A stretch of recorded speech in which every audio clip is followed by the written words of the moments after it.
Last week, I came across this photograph from a quiet suburb just outside Nagano. It was during the peak of the Shigatsu New Year's silence, when the streets are just completely empty.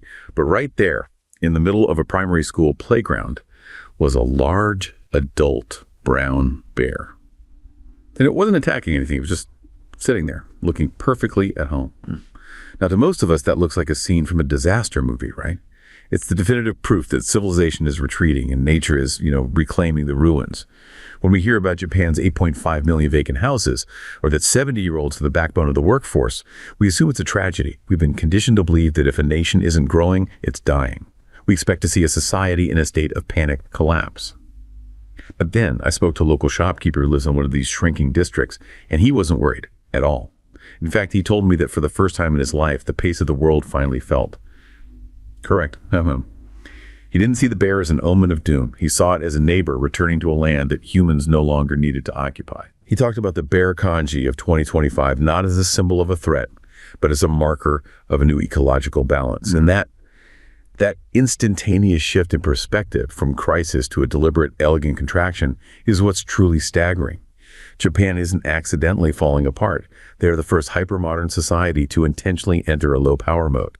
They are trading the noise of infinite growth for a profound, high-tech silence. It leaves you wondering, if the rest of the world is terrified of the end of growth, why does Japan look like the only place that's finally found its breath? That narrative, the quiet shopkeeper, the bear, it perfectly captures the profound and, frankly, radical nature of the choice Japan is making. It really does. And this deep dive is all about analyzing that choice.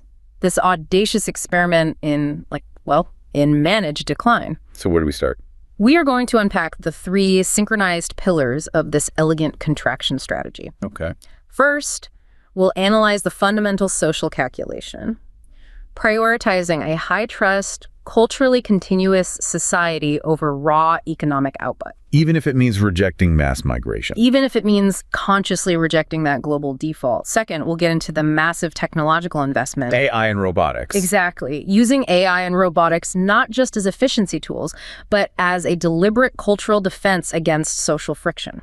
We'll talk about this idea of a moral barrier. And the third pillar. And finally, we'll look at the defense of the physical landscape itself. The policy moves designed to facilitate that ecological rebalancing you just mentioned. The bear's return. The bear's return, while vigorously ensuring that essential community integrity holds. It's an exploration of whether a civilization's true success is measured by the quality of its social order, not the steepness of its economic curve. Okay, let's unpack that first and most controversial pillar, this conscious rejection of the global default. Right. Most nations facing demographic decline, they look at immigration as non-negotiable. It's the immediate fix. It's the only tool in the toolbox for most people. But Japan looks at it as a systemic risk. I was recently told this anecdote about a retired senior civil servant, a man named Sato. Okay. And the topic of the new 2025 labor caps came up. The policy that's really tightening the limits on unskilled foreign workers. A policy you'd think would panic anyone focused on GDP. Exactly. I expected him to be worried about the shrinking workforce, but he wasn't. He wasn't worried. The account suggests he felt this deep, quiet sense of satisfaction. What did he say? He said, finally, we've stopped trying to be someone else. And that one quote it crystallizes a radical policy goal. To limit foreign labor strictly to highly specialized, high-skill fields, designed specifically not to alter the cultural and social landscape of the nation. It's an inversion of modern economic theory. Completely. For him, the logic is brutally simple. He sees the West as, and this is his phrase, selling their peace by importing a huge volume of workers. Workers who then require massive, constant cultural integration efforts. Right. And Japan, he says, prefers to remain a small, quiet island than a large, noisy warehouse. The goal is explicitly to keep society predictable, even if it means accepting a lower long-term GDP. But the thing they're defending, this peace and social cohesion, it's such an intangible asset, this idea of the homogeneity dividend. It's intangible, yes, but its effects are profoundly visible and, you could argue, quantifiable. How so? Well, the definition of a high-trust society is that it acts as this incredibly efficient, decentralized security force. It's built not on surveillance, but on a shared moral compass. That reminds me of the anecdote about the student in a quiet suburb of Chiba. She accidentally leaves her expensive smartphone on a park bench at dusk in London or New York or Paris. that phone is gone. Gone in 60 seconds. Or worse, you'd never dream of leaving it there in the first place. Right. But in Japan, she returns hours later, and the phone is exactly where she left it. Or it's been turned into the nearest police box. And for many Japanese citizens, that's not a miracle. It's not luck. It's the expected yield of a high-trust society. It's the baseline. That expected yield is also a massive economic subsidy. Think about what we could call the security tax. The security tax, I like that. The Western growth model, because it relies on high mobility and cultural fragmentation, pays a massive and always escalating tax to manage that friction. You mean things like policing, surveillance? Exactly. Gargantuan state investments in policing, pervasive surveillance, private security for every business, escalating insurance premiums, vast, expensive prison systems. You see police departments in major Western cities consuming 10, sometimes 20% of the entire municipal budget. So the argument is that Japan avoids that. By rigorously limiting the entry of large-scale populations who haven't been socialized into their specific moral code, they drastically avoid that entire cost structure. They don't need to spend billions on managing social breakdown. They can keep doors unlocked. That's the utilitarian, security-driven basis for this choice. And the historical data really backs this up. Criminologists have been trying to solve the Japanese paradox for decades. Most theories of crime argue that modernization, urbanization, industrialization, they must lead to social dissolution and more crime. That's the classic model. But from 1952 to 1990, while the US and UK saw crime rates skyrocket as they modernized, Japan's crime rates varied inversely. That stabilization is just extraordinary. It's this powerful suggestion that the cultural dimension, the scaffolding of inherited values, it actually supersedes raw economic structures. It makes the case that group-oriented morality is far more significant than models focused just on, say, economic inequality. And the public safety stats today are, well, they're breathtaking. Tell me. Japan's homicide rate is 1/7 of the US rate. But the real difference is in property crime. Right. Robberies are over 200 times lower than the US rate, which means that pervasive, low-grade fear of public order crime, that calculation you make before walking down a street at night, it just ceases to be a major factor in daily life. And that's the ultimate proof that the cultural dimension is acting as a massive, effective, and basically cost-free piece of infrastructure. So if that safety is the result of this cultural scaffolding, how is it actively enforced day to day? It can't just be a feeling. No, it manifests in behavioral rules. Observers call it other-directedness, cultural values that prioritize the needs of the group, and, critically, the profound avoidance of inconvenience to others. Above individual assertion. Often above any individual assertion. You see it constantly in the highly formalized apology culture, for example. And the surgical masks. That was common in Japan long before the rest of the world caught on.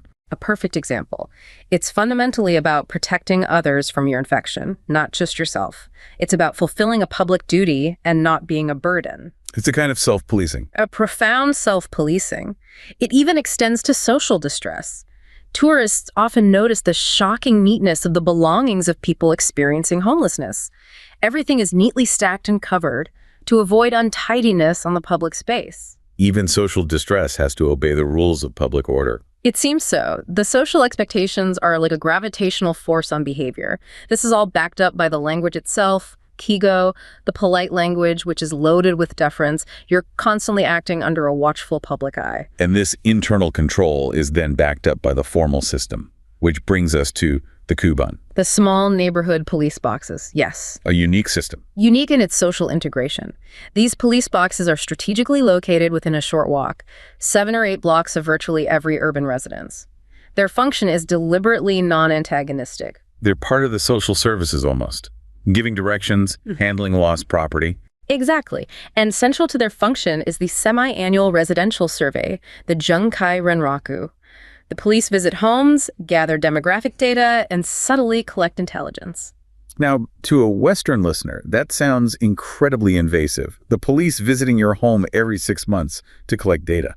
It sounds like a violation of privacy for sure, but it's accepted because its cultural effect is to completely dissolve the us versus them dynamic common elsewhere. The police officer is a known member of the community, not a feared occupying force. So the high cost of deviance isn't just legal punishment. It's social shaming, isolation. The neighborhood associations, the Jishikai, they control deviance before it can even become a police matter. But the sources also point out this cultural scaffolding isn't omnipotent. It needs a stable economic floor. Exactly. It's resilient, but it's not infinitely durable against structural collapse. Like in the post-war chaos of 1945 to 1952. Total economic devastation led to a massive surge in survival crimes, factory burglaries, store heists. When the base for survival collapses, morality becomes, well, secondary. And there was a second period, from 1990 to 2003. The stagnation period. Crime figures deteriorated again, driven by structural shifts, rising unemployment, rising divorce rates, the weakening of the lifetime employment system. So the core cultural values didn't vanish, but the stable structures that enabled those values to flourish were destabilized. Precisely. And that historical lesson drives their current policy. Maintaining homogeneity is seen as the most direct path to maintaining the integrity of that cultural scaffolding. Introducing a large-scale, non-integrated population is viewed as an unacceptable structural shock. It would undermine the very peace they're contracting to defend. And if we think about the global context, their aging demographic, far from being a weakness, actually acts as a stabilizing force for this. That's a fascinating inversion. We always hear about the burden of the aging population. But structurally, it's a pillar of stability. Aging populations tend to be more risk-averse, more politically conservative in the broad sense. They favor continuity. They're deeply invested in preserving the current social contract. So they're a buffer against the volatility we see in younger societies. A massive, inertia-driven buffer. They are the bedrock, ensuring that high-trust behaviors remain the default. Okay, so if maintaining social peace means rigorously limiting new human input, then filling the labor vacuum becomes an existential challenge. A challenge that only technological substitution can solve. And that necessity is where we move now, to Section 2, high-tech silence, the radical automation strategy. The tactical shift here is massive. Japan realized it could not solve the labor crisis with humans without simultaneously collapsing that social cohesion dividend we just discussed. So they look to technology as a form of cultural defense. And this pivot is encapsulated in the national vision called Society 5.0. We hear that term all the time. What does it actually mean on the ground? It's Japan's national vision to achieve economic growth with a shrinking population, to become a super aging, super smart society through wholesale automation and digitalization. It's an attempt to skip the structural conflict of the global growth model. And the urgency is existential. Absolutely. The demographic tsunami is a massive financial crunch. The senior population is well over 28% today. Social Security already consumes an astronomical 30% of the national income. Automation is necessary simply to sustain existing public services. Which gives rise to this concept of the moral barrier. That's the core philosophy. A robot is a clean, non-invasive solution. Robots don't need housing, they don't strain schools, they don't require language integration. They don't introduce conflicting worldviews. They perform their function and exit. This contrasts sharply with the social friction of large-scale human migration. The robot offers a zero social cost way to fill the gap. There's a great example of this. The robotic interface in a high-end hotel where the technician, Takashi, spends his week calibrating the machine to perform a perfect traditional omotenashi bow. That's it right there. The robot isn't designed to make a human jobless. It's a tool for preserving a high standard of service that is becoming humanly difficult to deliver. It's technology preserving tradition. And this extends to the workforce itself, integrating the silver generation with automation. You see an elderly worker, maybe a Mr. Tanaka at a convenience store. Right. The sophisticated self-checkout kiosk handles the mechanical work. Mr. Tanaka, standing next to it, spends his time meticulously straightening shelves and offering that polite, traditional bow to regulars. The trade-off for the consumer is clear. You might get service degradation, it might be slower, but you gain preserved dignity for the elderly workforce and a predictable social fabric. It's a clear decision to accept fewer conveniences for a higher quality social environment. It's a sustainable alternative to mass immigration. And the technology itself has evolved far beyond those fixed factory arms of the 1980s. Oh, massively. The critical transformation is viewing these systems as information terminal devices. They aren't just tools, they are systems that collect and utilize data on their own. Which brings up the Galapagos dilemma, the fear that their specialized tech will become isolated. Right. But Japan's strategy is to transform the entire nation into a giant self-contained data platform. The vast sensor data collected by this early robot town is the ultimate global asset. By getting there first, they aim to set the international standards. So let's look at the deployment on the ground, starting with the service sector. What are the metrics of success there? The targets were incredibly ambitious. A 20-fold increase in the non-manufacturing robot market, aiming for 1.2 trillion yen. Which means moving robots out of the factory and into homes, hospitals, businesses. And the tactical focus is on automating the mundane, physically demanding tasks, cleaning, order picking, food prepping. The goal is to let human workers concentrate on the high-value, complex customer interactions that still require genuine human intuition. And then we move to the most sensitive sector, healthcare and nursing. The need there is acute. The physical toll on human caregivers is immense.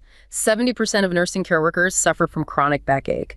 It's a huge cause of burnout. So the goals are about protecting the human worker.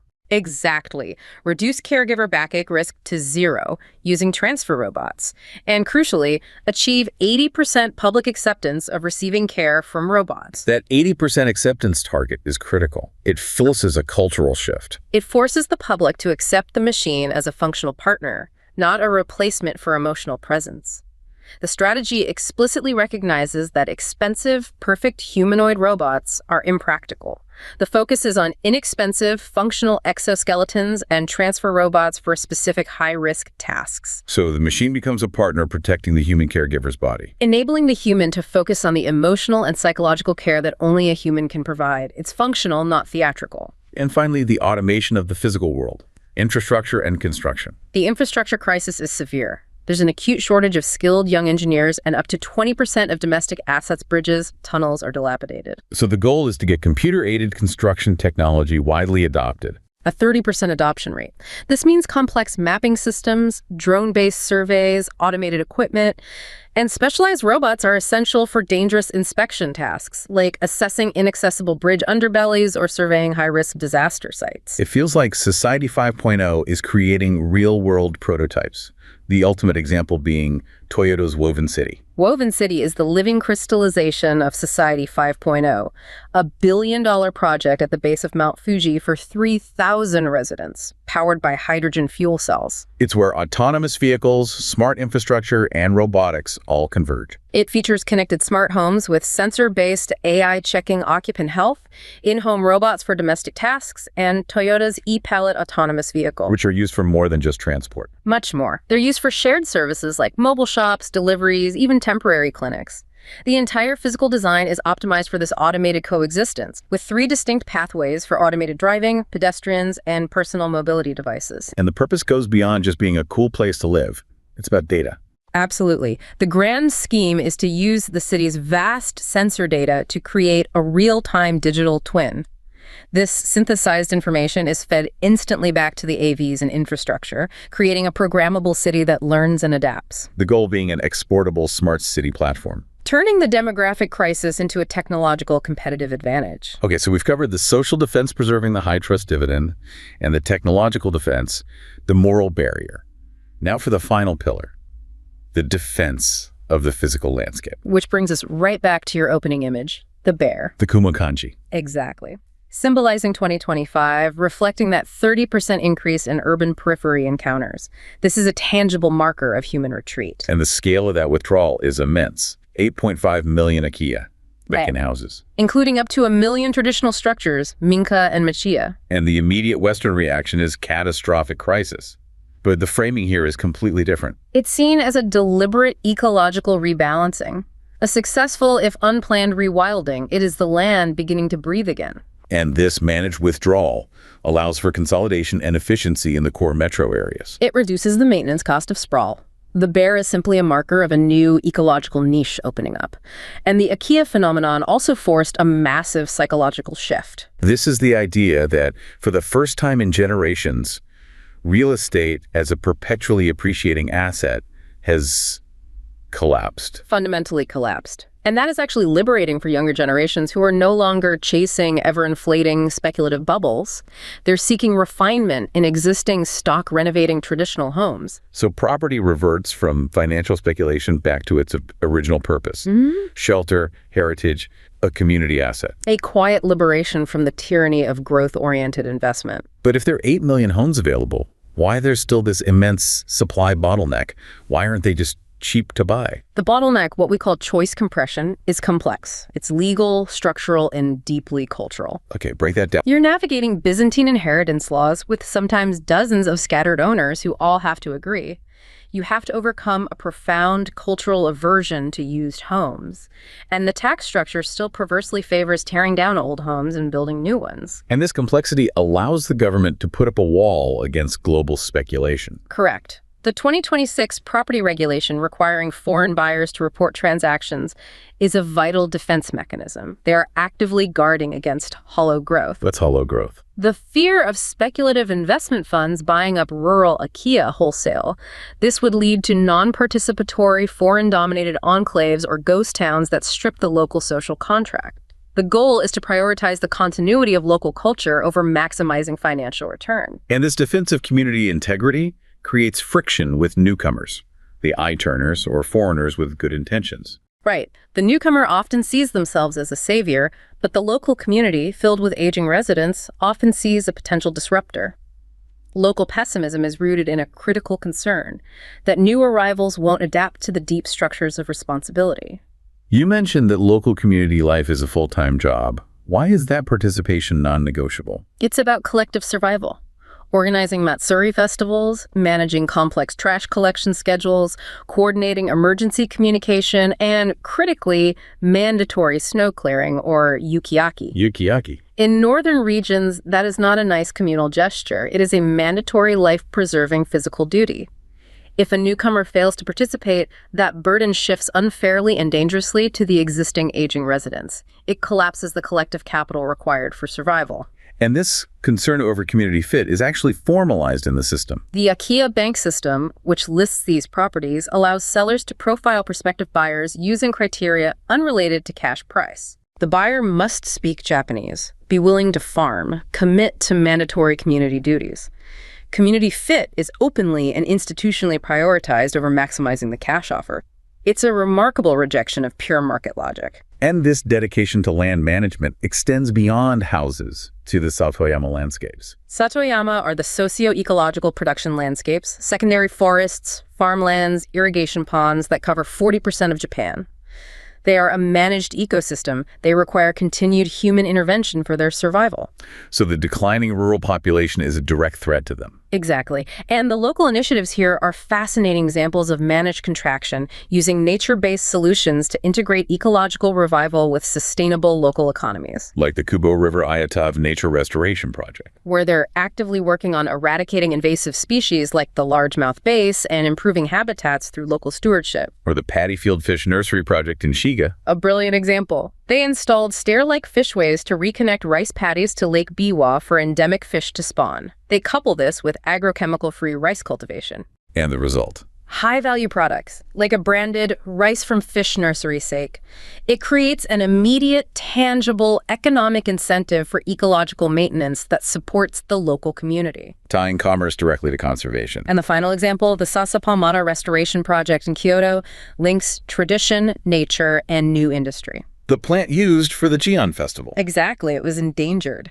So the project installed deer fences, secured young workers, and critically created new high-value demand, like using the plant for high-end craft gin to revitalize local culture and industry while restoring the habitat. It proves managed contraction means intentional reinvestment, not abandonment. So if we look back at the whole system, the social boundaries, the high-tech automation, this careful territorial defense, it all comes together. It coalesces into a layered strategy for quiet, dignified survival. Japan is operating a three-layered defense. Social cohesion. Maintaining the social cohesion dividend through strict controls. Technological substitution. Deploying automation as a cultural and moral barrier. And territorial defense. Vigorously defending the physical and social integrity of the land. And this aging demographic, far from being a burden, acts as a stabilizing force that maintains this continuity. They are choosing the quality of the social order over the quantity of economic output. It makes the Western obsession with mandatory, infinite GDP growth seem almost frantic by comparison. Japan is betting that the quiet, managed depth of its social order is intrinsically more durable than any expansive, potentially unstable growth fueled by cultural compromise. They're like the unique species of the Galapagos Islands, adapting specific solutions to their specific environment. the path of elegant contraction suggests that Japan isn't dying. It is consciously evolving into a post-growth, high-density, advanced civilization. Demonstrating that it is possible to step off the treadmill of perpetual growth with intention and with grace.